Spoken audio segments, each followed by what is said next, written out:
Vamos a orar, mis amados hermanos. Padre Celestial, Señor, te doy las gracias.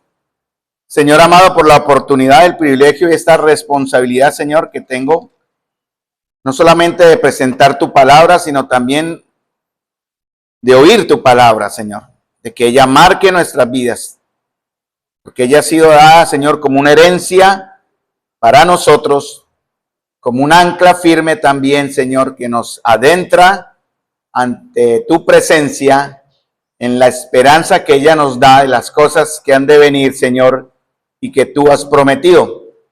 Te doy las gracias, Jesús, por la bendición de este momento. Te ruego que tu pueblo sea tocado por tu verdad.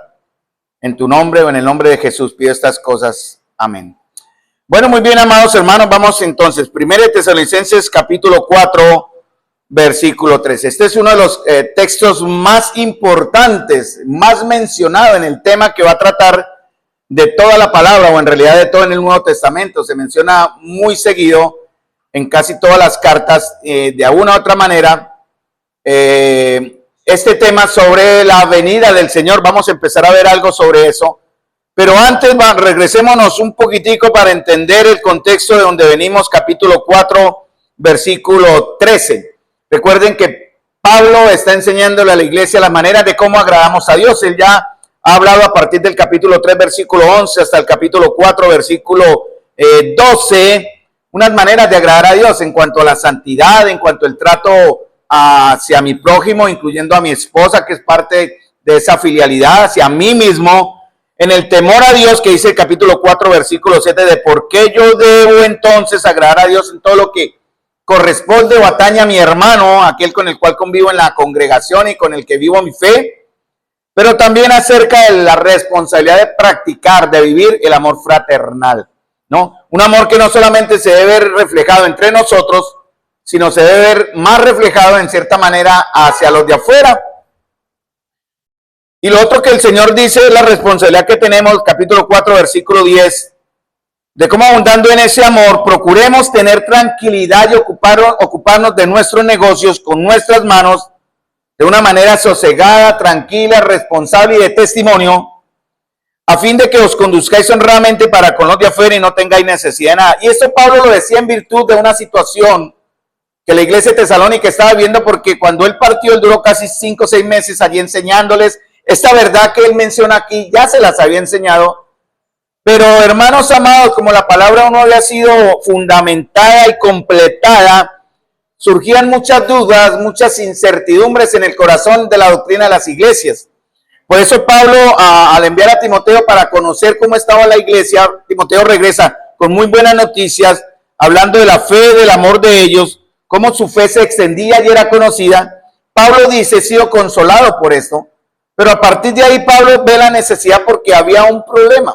Y es un problema delicado, aparentemente no era mucho, porque podríamos excusarnos que la asamblea en Tesalónica, siendo bombardeada o influida por toda la cultura griega, todo el sincretismo religioso en que vivían, donde era la suma de todas las creencias, Roma no perseguía la religión, a excepción de años después, cuando obligaban el culto al emperador, al César, y los cristianos fueron los que sufrieron por esto, porque ellos solo daban honor y gloria al Dios verdadero y no al hombre, en este caso al César. Millones murieron por causa de este requerimiento donde se les exigía adorar al César como un Dios.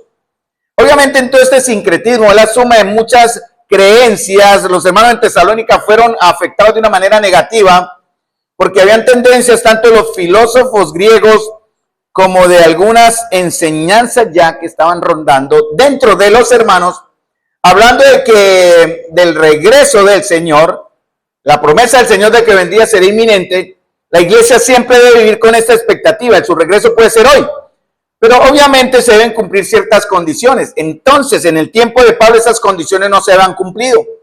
Por eso Pablo aquí en el capítulo 4, versículo 13, quiere renovar en los hermanos algo que les estaba en cierta manera debilitando. Y era la pérdida de la esperanza. Ellos habían perdido cierto grado de la esperanza y su fe se había visto afectada porque los griegos enseñaban: el cuerpo es malo, el alma es eterna, la resurrección no existe. Tal vez habían judíos saduceos entre ellos que habían sembrado también estas dudas. ¿Qué va a pasar con los que mueren a partir de ahora?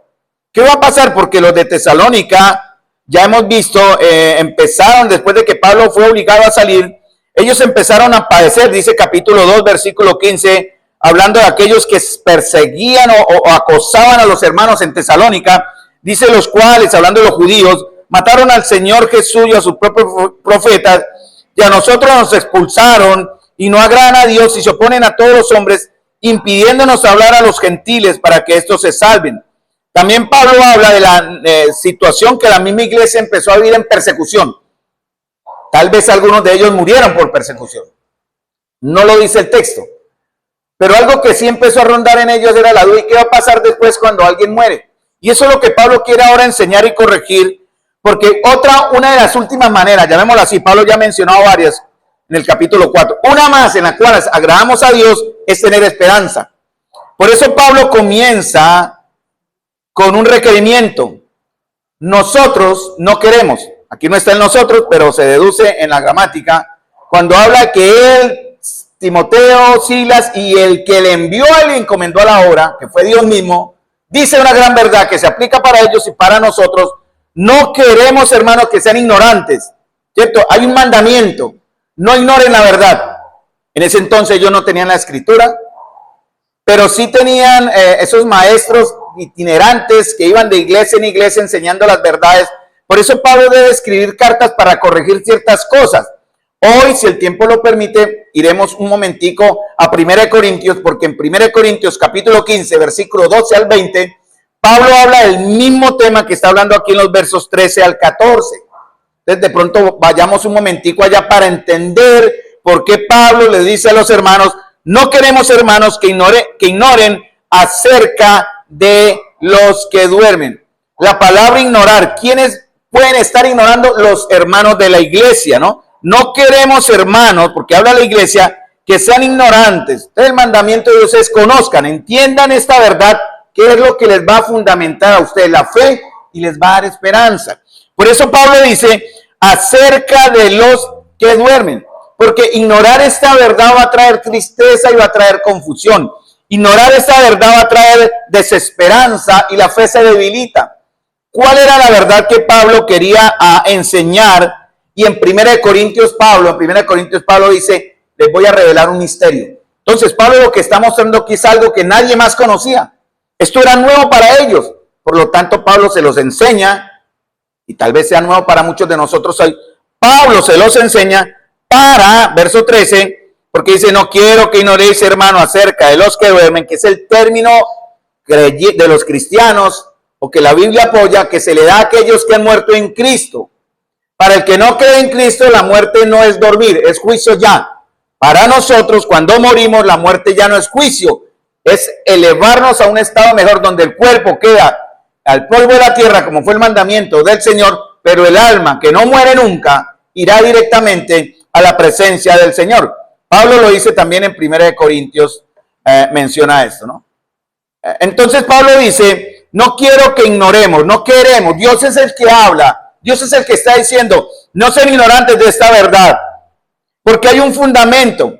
Pablo dice: para que no se entristezcan como los otros que no tienen esperanza. Recuerden lo que hablamos también, de que hay un dicho por ahí que dice que la esperanza es lo último que se pierde, ¿cierto? ¿Y qué sucede cuando en verdad esa esperanza ya no existe? Porque decir la esperanza es lo último que pierde, ya como al menos tengo algo más de qué agarrarme. Pero cuando ya no hay nada de qué agarrarnos, de qué aferrarnos, de qué fundamentarnos, ¿qué sucede, hermanos? ¿Qué sucede cuando en verdad la esperanza se ha perdido? Cuando ante nuestros ojos nuestro futuro ya no existe nada. ¿Qué pasa después de aquí?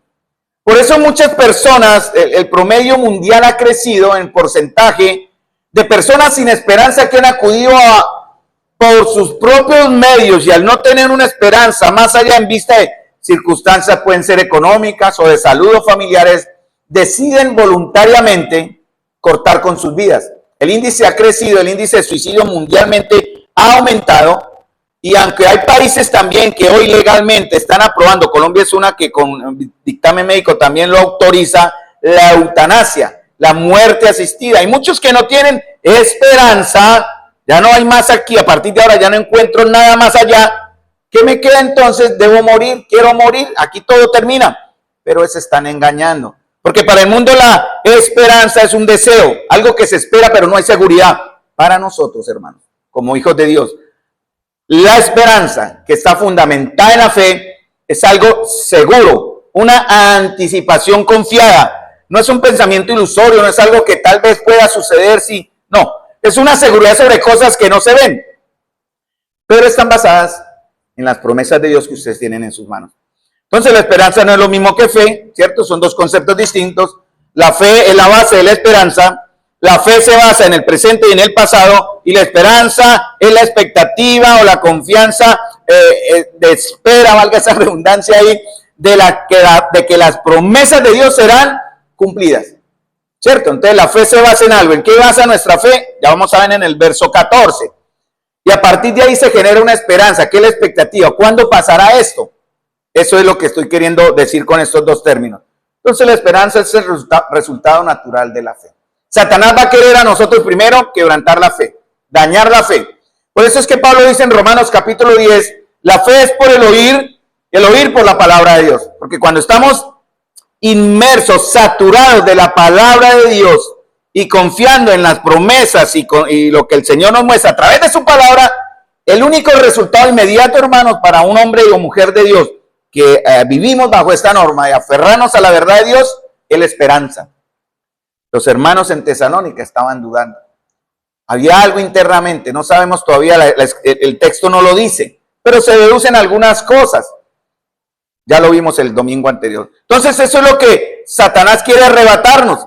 Y es lo que estaba logrando entre los mismos hermanos en Tesalónica. Por eso Pablo debe corregir esto urgente. Y no solamente en ese entonces, mis amados hermanos, sino ahora para nosotros. Porque las malas enseñanzas están afectando esa fe. Entonces el primer punto que vimos el domingo anterior fue la tristeza inesperada de la iglesia en Tesalónica. Capítulo 4, versículo 13, hasta ahí vimos. Capítulo 4, versículo 13. Una tristeza que había surgido en ellos y que no se esperaba. Porque la ignorancia doctrinal suele producir inquietud y confusión. Entonces eso es lo que Pablo realmente y el Señor quiere corregir, ¿verdad? Ahora Pablo en el capítulo 4, versículo 14 va a mostrar la base o el fundamento de la esperanza o de la fe. ¿Para qué? Para que no ignoremos acerca de los que duermen y por tanto no nos entristezcamos como aquellos que ya no ven más allá de su realidad actual hacia el futuro, algo a que aferrarse. Entonces Pablo va a dar el fundamento en el capítulo 4, versículo 14.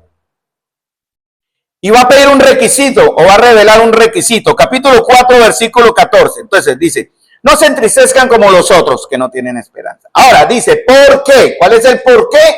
Dice, si creemos que Jesús murió y resucitó. Primera pregunta para ustedes, mis amados.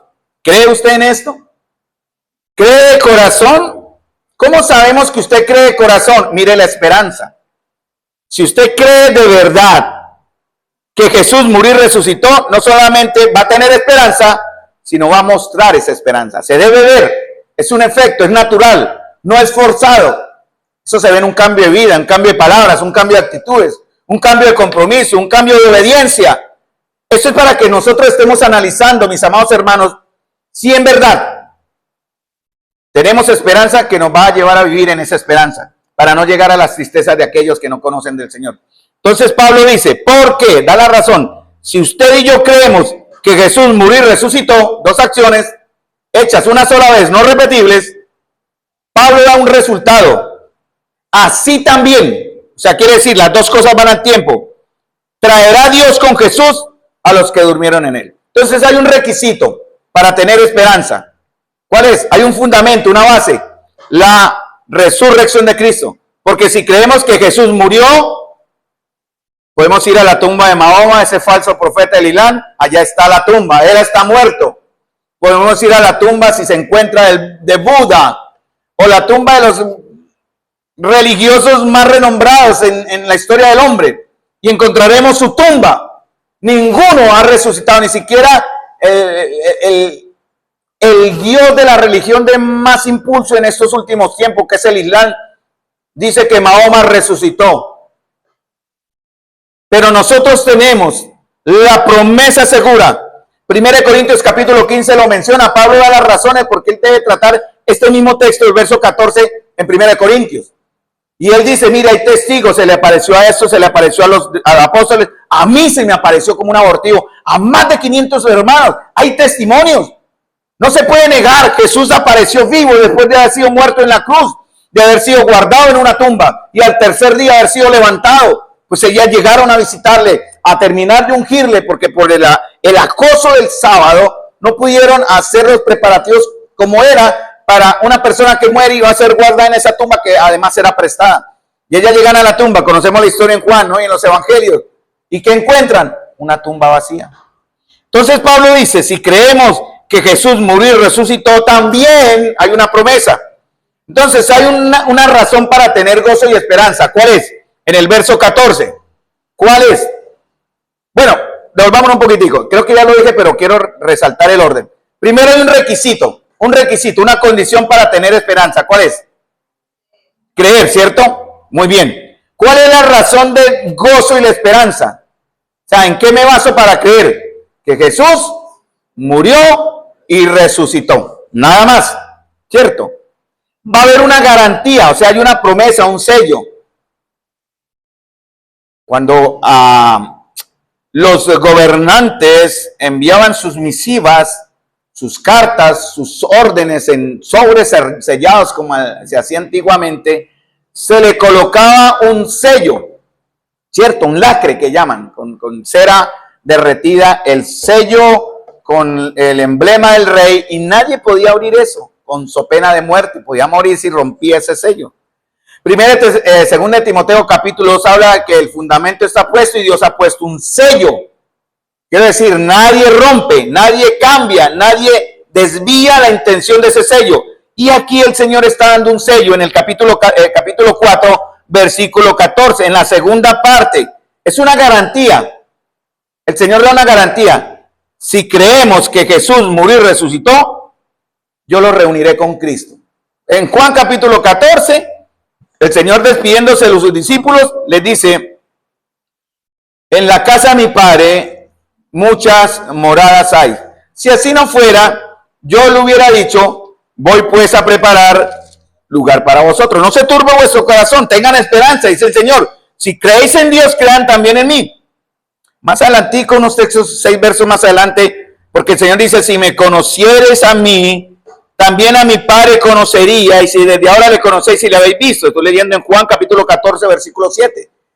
Y Felipe, uno de sus más íntimos, le dice, Señor, muéstranos al Padre y nos basta. ¿Cómo creen que reaccionó Jesús ante esa pregunta después de 3 años de continua enseñanza y discipulado? Y el Señor dice, yo creo que más con tristeza que con ironía o con rabia. Tanto tiempo hace que soy con vosotros y no me has conocido, Felipe. Si Jesús estuviera acá y nos preguntara, tanto tiempo que he estado aquí con ustedes en Santa María, ¿cuántos de ustedes me conocen? ¿Cuál sería la respuesta? Felipe le dijo, él dijo, el que me ha visto a mí, ha visto al Padre. Bueno, y ahí sigue la historia. Pero lo que quiero llegar al punto es, ¿cuántos de nosotros estamos conociendo de verdad, conociendo con certeza lo que estamos enseñando aquí, lo que usted vive como iglesia, como cristiano, día a día? Y eso se basa en 2 cosas. Capítulo 4, versículo 14. Volvamos al texto. Creer que Jesús murió y resucitó, ¿cierto? Y va a haber un resultado. O sea, el resultado de creer quiere decir, usted no será defraudado. Muchas veces confiamos en el hombre falla. Confiamos en la iglesia falla. Nos confiamos unos a otros, a veces fallamos, es muy humano fallar. Pero Dios no fallará, hermanos, porque su promesa es firme y segura, Él tiene un sello. Y dice aquí, así también traerá Dios con Jesús a los que durmieron en Él. ¿Cuál es la segunda condición? Ya vimos la primera para tener esperanza, que es creer, ¿cierto? Creer, ¿cierto? En el verso 14, si creemos que Jesús murió. Pero hay otra condición en el capítulo 4, versículo 14, que te habla de posicionalmente. Usted tiene que morir en algo. ¿Qué dice? En Él, hermanos. ¿Cómo sabe usted que va a morir en Él cuando muera? En Él quiere decir, muere viviendo una vida transformada, muere viviendo una fe real, muere habiendo entregado desde ese momento hacia atrás, en algún momento, su vida a Cristo, muere teniendo a Cristo como su Señor y como su Salvador, muere en Él. Porque solamente los que mueren en Él serán atraídos, Dios los traerá con Jesús. Por eso Jesús dijo, vendré otra vez y donde yo estoy, vosotros también estaréis. Promesas, basado en la promesa de Dios, no la promesa del hombre.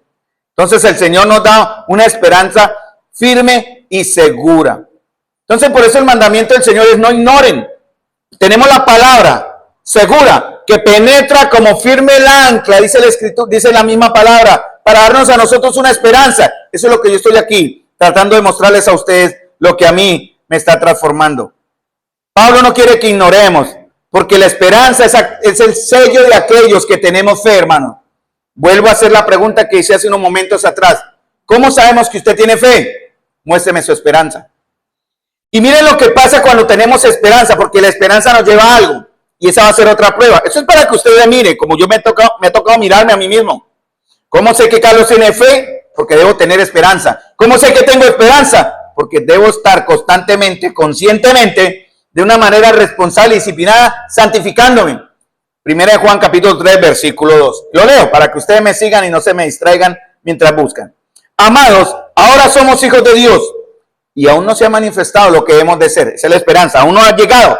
Pero sabemos que cuando Él se manifieste, seremos semejantes a Él porque lo veremos tal como Él es. Y todo aquel que tiene esa esperanza en Él, los que conocen el verso me ayudarán terminando, se purifica a sí mismo, así como Él es puro.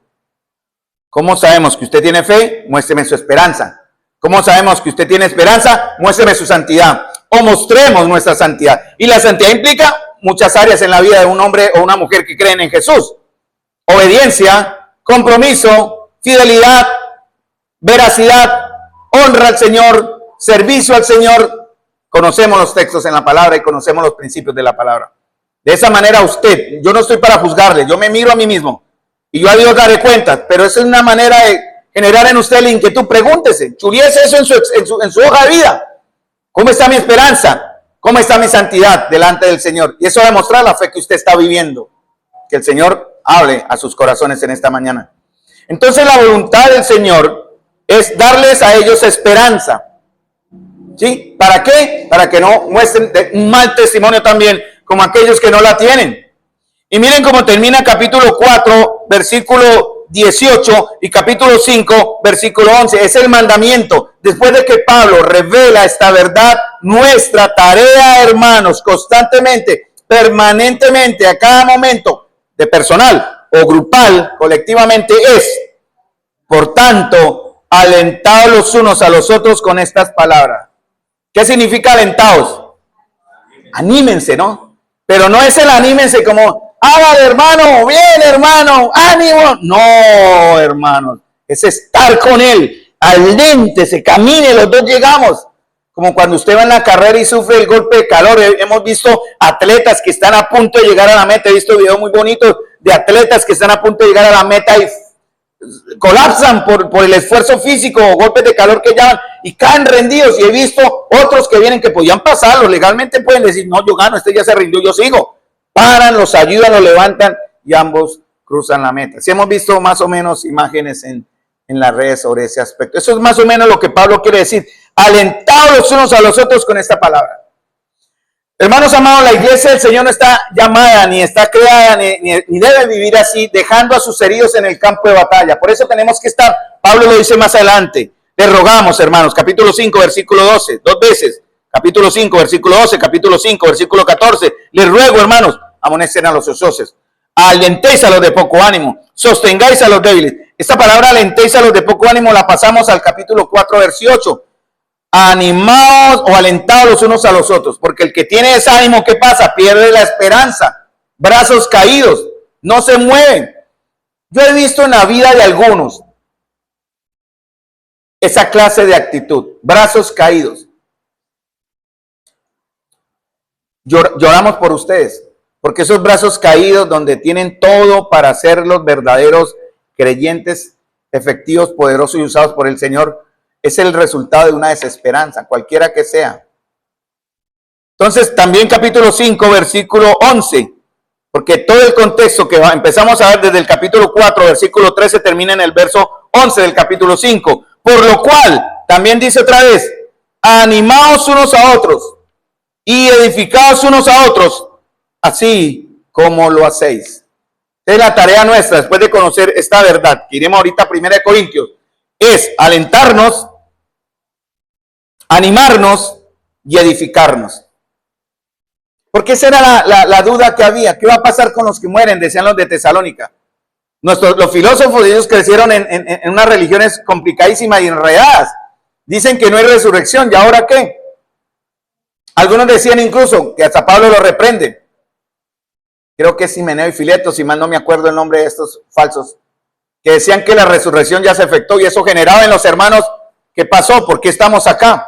Por eso Pablo en el capítulo 2 de Tesalonicenses, segunda carta, capítulo 2, muestra y revela algunas condiciones antes de la venida del Señor, ¿cierto? Porque él dice, voy a mencionarlo solo como relación al texto, mas no como el tema. En el capítulo 2 dice, pero con respecto a la venida de nuestro Señor Jesucristo y nuestra reunión con Él, os rogamos, hermanos, dice el Señor, que no se dejen mover fácilmente de vuestro modo de pensar, ni se perturben ni por espíritu, ni por palabra, ni por carta, como si fuera nuestra, en el sentido de que el día del Señor está cerca. Porque eso se enseñaba, ya viene, el Señor ya llegó. Entonces muchos habían dejado de trabajar, se volvieron una carga para la iglesia, otros se desanimaron, otros perdieron la esperanza de la resurrección y por eso Pablo está corrigiendo todo esto. Ya llegaremos allá en nuestro caminar estudiando las cartas de Pablo a los tesalonicenses. Entonces, hermanos, recuerden lo que significa dormir, ¿verdad? No creo que no debo repetir la idea, pero para el creyente la muerte, dormir es un sueño temporal. Para el creyente la muerte, el dormir es una transición, no el final. Los creyentes que duermen, que se le llama así solo a los creyentes, habla de su situación física, cuerpo, mas no de su alma, que está con Cristo a la espera de su resurrección eterna. En 2 Corintios capítulo 5, versículo 8, Pablo dice que preferiría estar ausente del cuerpo, presente con el Señor. Yo cuando la primera vez que leí ese verso en mi vida como cristiano, entendiendo el contexto de lo que Pablo decía, créanme que mi única expresión que salió, me acuerdo mucho, fue amén, Señor, yo quiero estar ahí.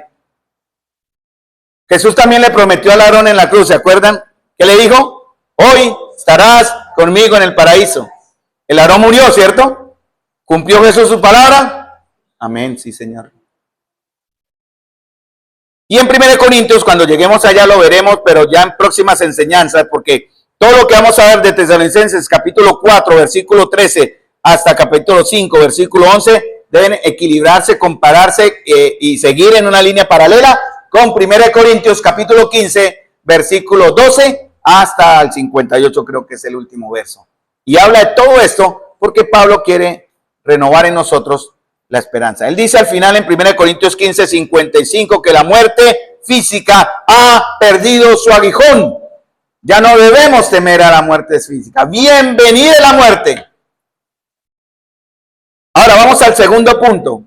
Capítulo 4, versículo 14, que estamos ahí, que habla de la esperanza que produce gozo y que habla la palabra. Porque la garantía o la resurrección de Cristo, es nuestra garantía de resurrección. Quiero decir, lo que le sucede a Cristo nos sucede a nosotros, ¿cierto? Entonces tengan eso en mente cuando el enemigo quiera venir a traerles dudas o confusión sobre este tema. Es lo que le pasó a Cristo me sucederá a mí. Estamos ligados. Había un problema en 1 Corintios con los corintios. Pablo dice en Tesalonicenses, que era muy diferente del comienza, si creemos que Jesús murió y resucitó, así traerá también Dios con Jesús a los que durmieron en él. O sea, lo que le pasa a Jesús me pasará a mí. En Corinto hay otro problema. Ellos decían, la resurrección no va a suceder. Claro, Corinto, yo digo que era mucho más cercana geográficamente, obviamente, y en importancia también, Atenas y todo lo que significa la cultura griega, estas enseñanzas que han traído tanta confusión sobre el aspecto de la resurrección. Ahora, yo quiero aclarar una cosa, hermanos. El objetivo de Pablo, miren que Pablo comienza el tema. ¿Cuál es el tema del capítulo 4, versículo 13 hasta el capítulo 5, versículo 11? ¿Cuál creen ustedes que sea el tema? ¿Cuál creen ustedes que es el tema desde el capítulo 4, versículo 13 hasta el capítulo 5, versículo 11? Pregunto para que me a ver si... Señor, no. Se va a sorprender usted por la respuesta. Jonathan dijo lo correcto, pero el tema no es el regreso del Señor. El regreso del Señor es un tema que sale del tema de Pablo. ¿Cuál era el tema de Pablo? Por eso el objetivo de la carta de 1 Tesalonicenses 4 es la que está en el verso, ya les digo, pero quiero que ustedes me respondan. Animarlos y darles esperanza. Pablo no está hablando de la venida del Señor. Como efecto, para respaldar lo que él dice, él menciona un misterio. En Corintios lo dijo, les voy a revelar un misterio. No todos dormiremos, pero todos seremos transformados. O sea, lo que Pablo va a enseñar acá nadie más lo sabía.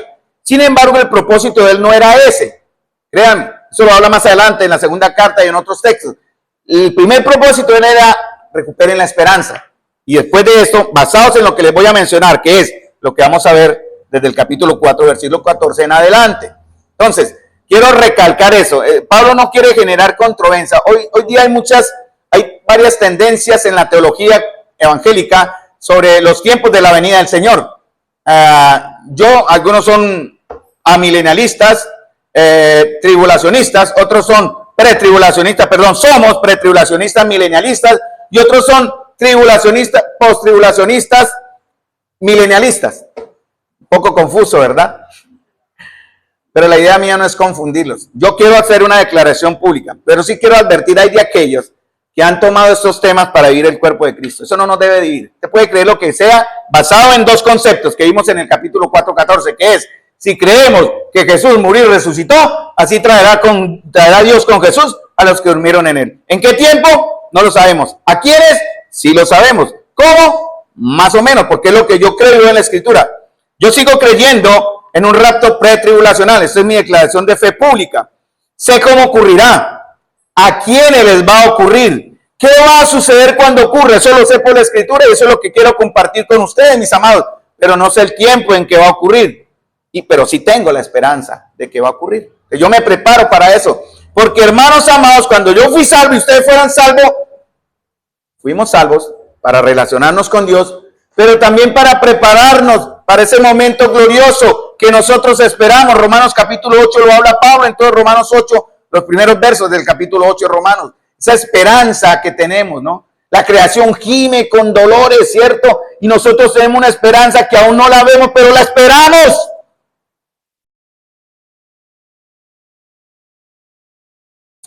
No nos extrañemos del dolor, tampoco el creyente es inmune al dolor. O sea, tener dolor, por el caso de los que han partido antes, ya lo vimos, le pueden suceder a un creyente. Somos humanos, la tristeza inesperada, pero también nos debe marcar la esperanza creadora del gozo. Entonces, ya mencioné eso en la introducción del mensaje. ¿Qué es lo que Pablo quiere? Hay un mandamiento, no ignoren la verdad, ¿cierto? El requisito para tener la esperanza es si creemos que Jesús murió. Hay un fundamento, la resurrección de Cristo. ¿Cuál es la razón del gozo y la esperanza? Que Cristo murió y resucitó. Hay una garantía, el sello de Dios, su palabra, la promesa de Dios. Dice, así traerá Dios con Jesús a los que durmieron en él. Ese es el fruto. Eso es por lo cual estamos luchando acá. Eso es por lo cual yo enseño. Por los cuales yo vivo y sirvo entre ustedes o nos servimos entre nosotros. Porque mi esperanza es que pronto, ojalá ya en minutos, en segundos, en microsegundos, el Señor venga por nosotros. Espero que todos me acompañen. Por lo menos yo sé lo que tengo. Espero que los que estamos hoy acá reunidos podamos decir lo mismo. La mejor prueba, ya lo mencioné también, de lo que a mí me va a ocurrir es lo mismo que le ocurrió a Cristo. Doy unos textos, por ejemplo, porque quien obró en Cristo para levantar de los muertos, obrará en mí para que igualmente me suceda. Tengan este verso como consuelo, 1 Corintios 14. Y Dios, que levantó al Señor, también a nosotros nos levantará con su poder. Si no más existiera este verso en la Escritura, ¿qué más fuente de consuelo? Otro texto, Romanos 8:11. Pero si el espíritu de aquel que resucitó a Jesús de entre los muertos habita en ustedes, el mismo que resucitó a Cristo Jesús de entre los muertos, también dará vida a sus cuerpos mortales por medio de su espíritu que habita en ustedes. Y hermanos, Nueva Biblia Latinoamericana, creo que es este texto ya. ¿Yo qué puedo decir a eso, hermanos? A lo que acabo de leer. Gloria al Señor. Amén, Señor. La otra pregunta que surge en esto, hermanos amados, es: ¿tiene usted el Espíritu de Dios? Pero usted seguramente hay que confirmar delante de Dios de los cielos que está acá, no delante de nosotros ni del hombre. Usted mismo: tengo tu Espíritu que me ha transformado. Tengo ese Espíritu que me ha hecho nuevo. Miguel algo mencionó, algo así. El Señor pondrá su Espíritu en nosotros y cambiará este corazón irredento en rebeldía, aunque eso no nos exime del peligro humano de que si nos soltamos de la mano del Señor, no, Él nos tiene, perdón, nosotros no, nosotros nos soltaríamos. Él no es el que no nos suelta. Pero si eso sucediera, nos perderíamos, hermanos.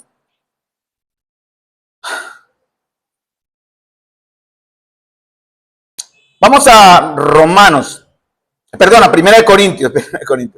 Entonces, mientras ustedes buscan 1 Corintios capítulo 15, versículo 12, yo les pregunto, porque Tesalonicenses 4 dice: a los que durmieron en él. No hay estado intermedio, quiero decirles, o estoy con él o estoy sin él, ¿cierto? O estamos en Jesús o estamos en Jesús. O estamos sin Jesús, perdón, o estamos fuera de Jesús. Ya lo mencioné también, ¿no? ¿Cuál es la evidencia? El deseo de conocerle. ¿Qué tanto quiere usted estar cerca del Señor? Eso es una prueba de que usted conoce al Señor. ¿Qué tanto deseo tenemos de imitarle? Esa es una prueba de que usted conoce al Señor o que conocemos al Señor. ¿Cuánto deseo tengo de apartarme para Él? ¿Cuánto deseo tengo de obedecerle? No es una simple profesión de fe religiosa. Mis padres fueron cristianos, evangélicos. Yo tengo esa ventaja. No, debe haber, un cambio radical en la vida, donde va a ser notorio, se ve que Cristo es mi Señor. Y vamos a tener la certeza que da el Espíritu Santo a nuestro espíritu. No es algo emocional, va más allá de nuestro entendimiento. ¿Cuál es su evidencia, mi hermano? ¿Cuál es su evidencia?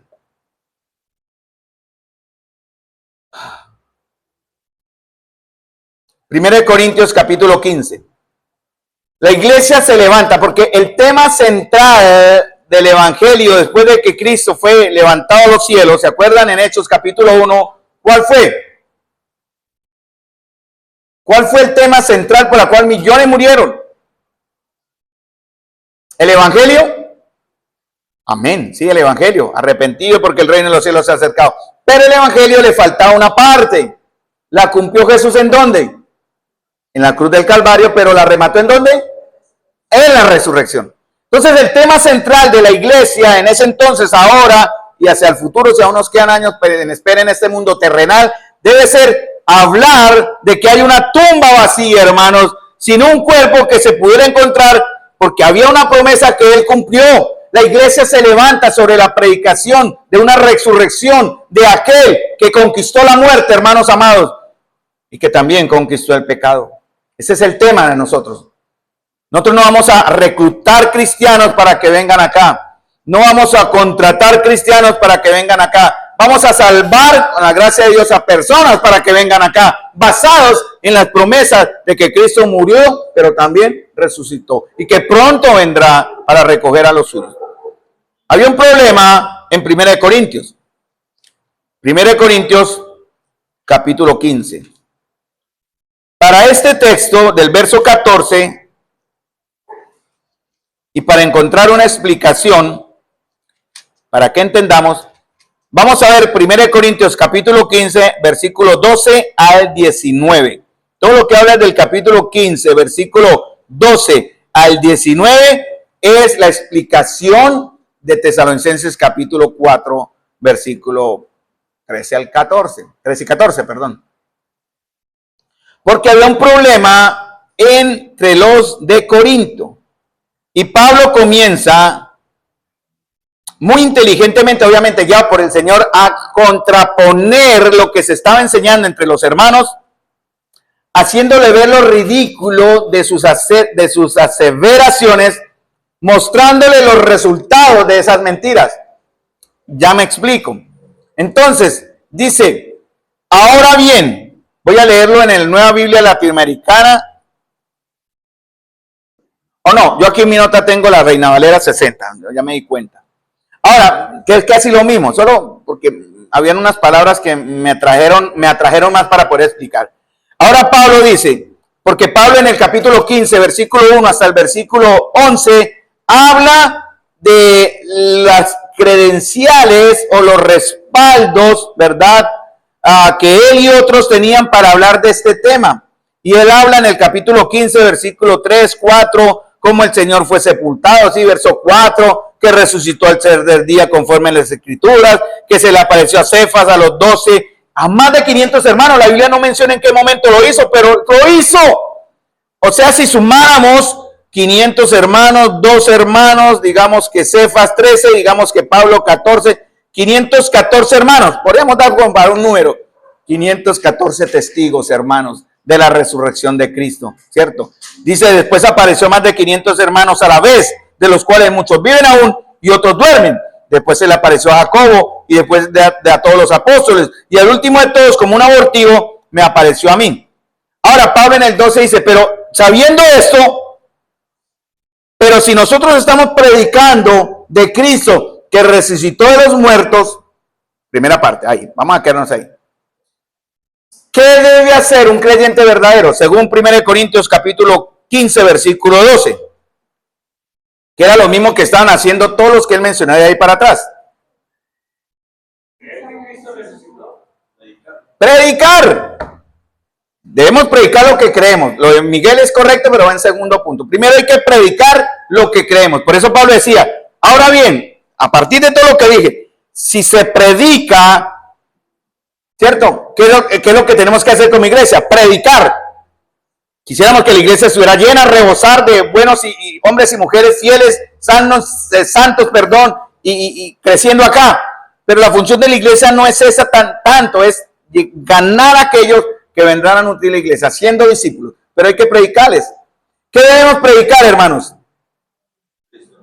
Que Cristo ha resucitado, ¿verdad?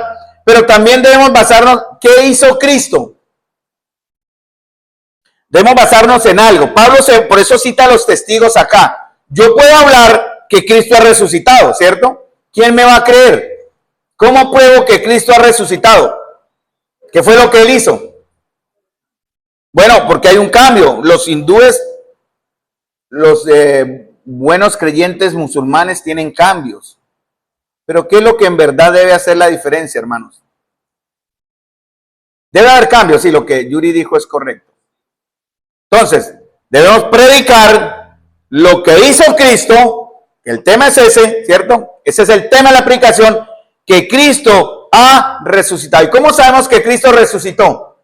Año 2025. Él murió en el año 33, 32, 33. ¿Cómo sabemos? Porque hay testigos irrefutables, hay testigos, hay testimonios.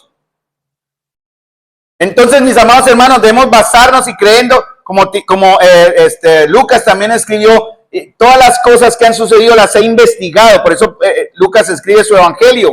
Hay testigos, nadie puede negar esos testimonios. Yo les aconsejo en el amor del Señor a los que tienen amor a la lectura. Yo he leído el libro 2 veces, bueno, uno lo leí completo, uno 3/4 partes, porque ya me sabía la mayoría. Evidencia que exige un veredicto de John McDowell. Léanlo, se lo pongo como un reto de cultura.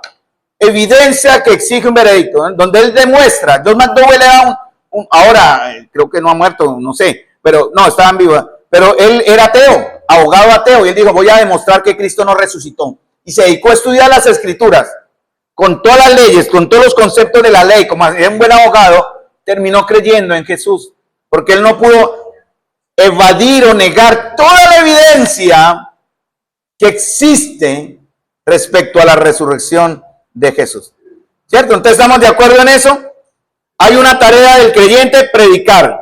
¿Qué se debe predicar? Que Cristo ha resucitado. ¿Qué hizo Cristo? Que resucitó. ¿Cómo lo sabemos? Hay testimonios. Por eso Pablo comienza los primeros 11 versos a hablar de esos testigos.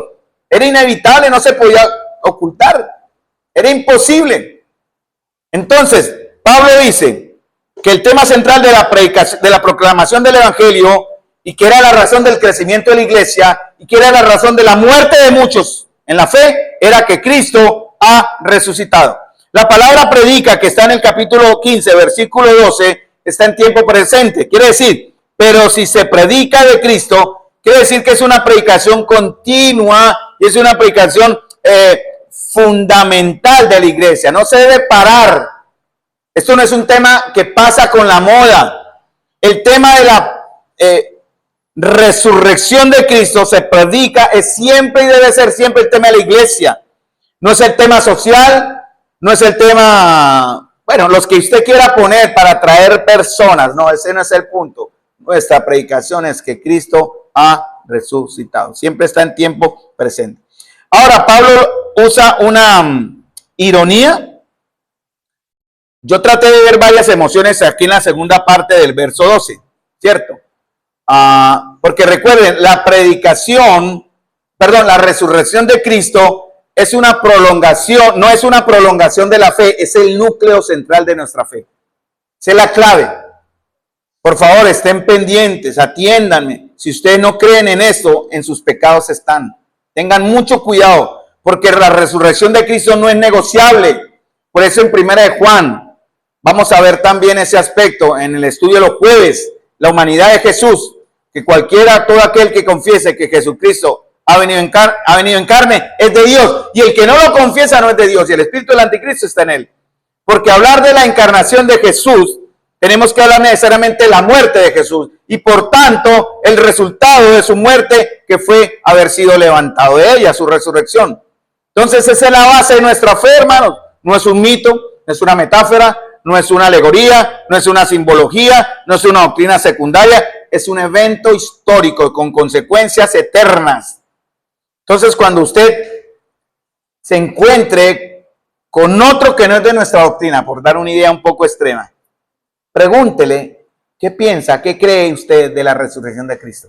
Y de acuerdo a eso, usted ya sabe si negarlo, ¿no? Porque cualquier rama de cristianismo que minimice, que ignore, que niegue, que rebaje, que reduzca, que disfrace la resurrección corporal de Cristo, ha perdido su fundamento. Y por lo tanto, Pablo va a decir, como dice más adelante, en el verso 13, su fe va a ser vana. Entonces, hermanos,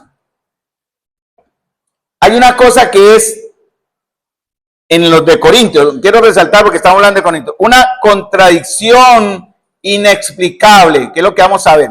Primero, en el capítulo 15, versículo 12, hay una declaración indiscutible. ¿Cuál es?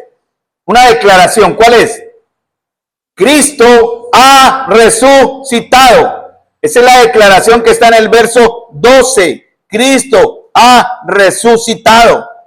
Esa es la base de nuestra fe, la base de nuestra vida. Y es la razón por la cual, si es la voluntad de Dios, tendremos que morir.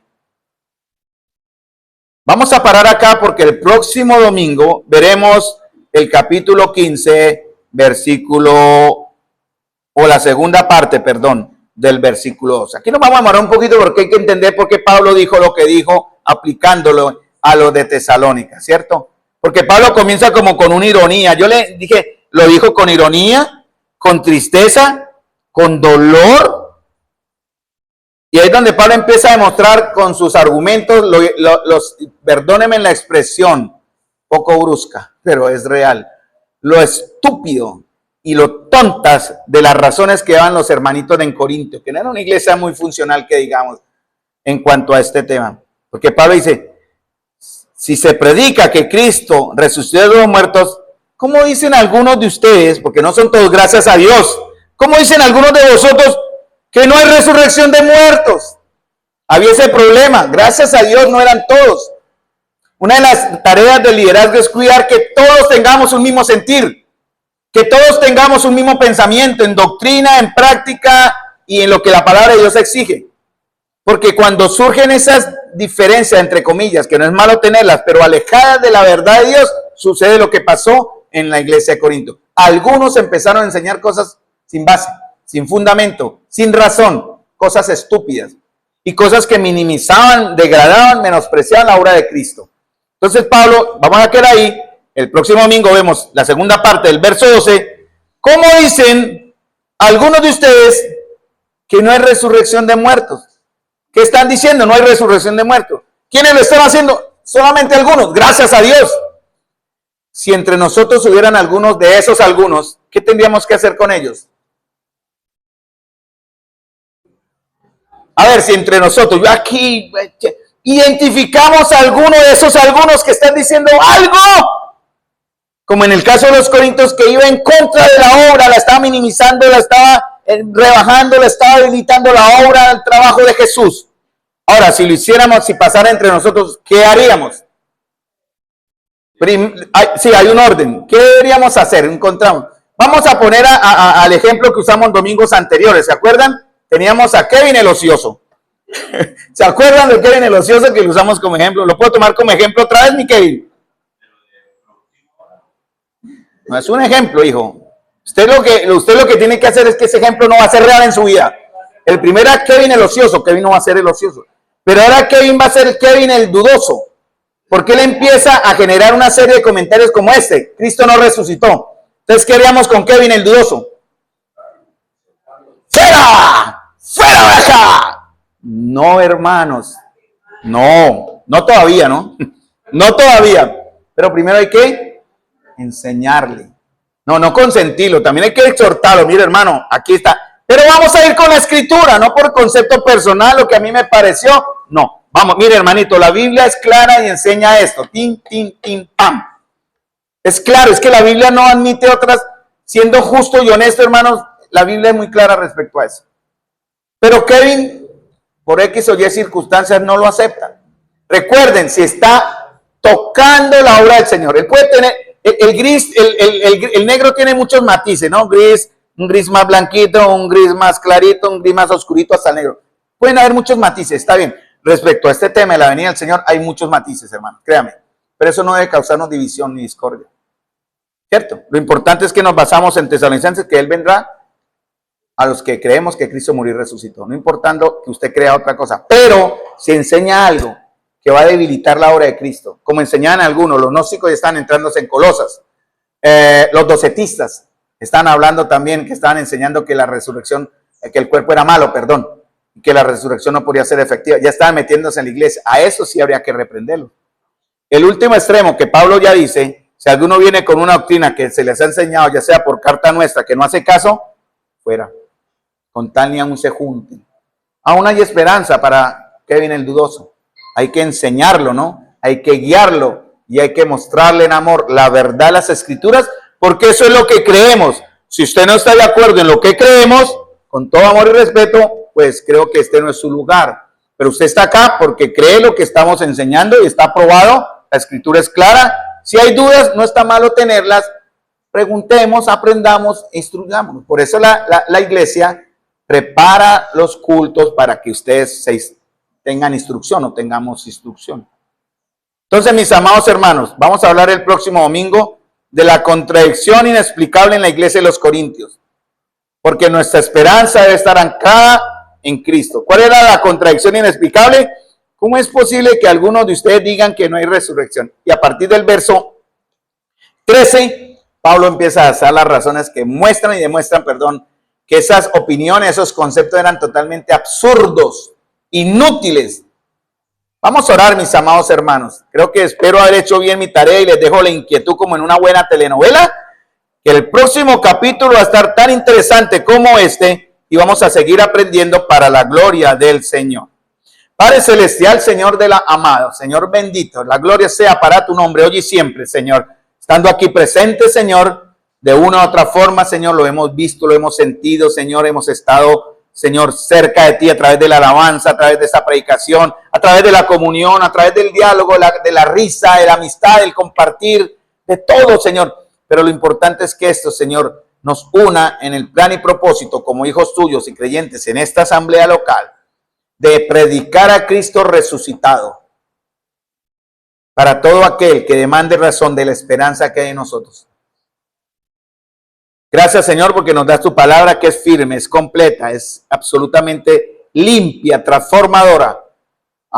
Gracias, Señor, porque guarda nuestros corazones, Señor, de pervertir tu palabra, de tergiversar tu verdad, de debilitar la obra grandiosa, absoluta, eterna, completa, gloriosa de nuestro amado Señor y Salvador, a quien le doy la gloria, que se la merece, porque Él la tiene aquí en ese lugar y en mi humilde vida, hoy y siempre, por los siglos de los siglos.